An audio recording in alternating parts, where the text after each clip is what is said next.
PJ Gubernur Sulsel, Bachtiar Baharudin telah membahas soal kondisi stadion di Sulawesi Selatan kepada Menpora Dito Aryo Tejo.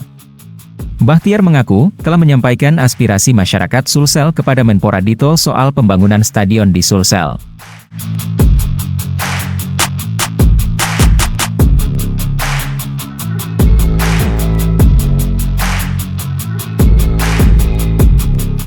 Dirjen Politik dan Pemerintahan Umum Kemendagri ini menyerahkan sepenuhnya ke pemerintah pusat. Sementara itu, Dito menyampaikan, stadion untuk Sulsel sudah dibahas bersama Presiden, sekaligus membahas rencana renovasi 23 stadion di Indonesia.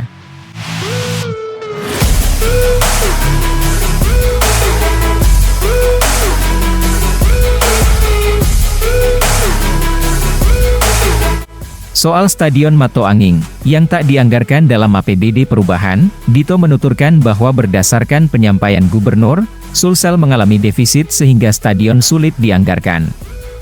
Meski demikian, Dito menyebut bahwa opsi pembangunan stadion diserahkan kepada Gubernur.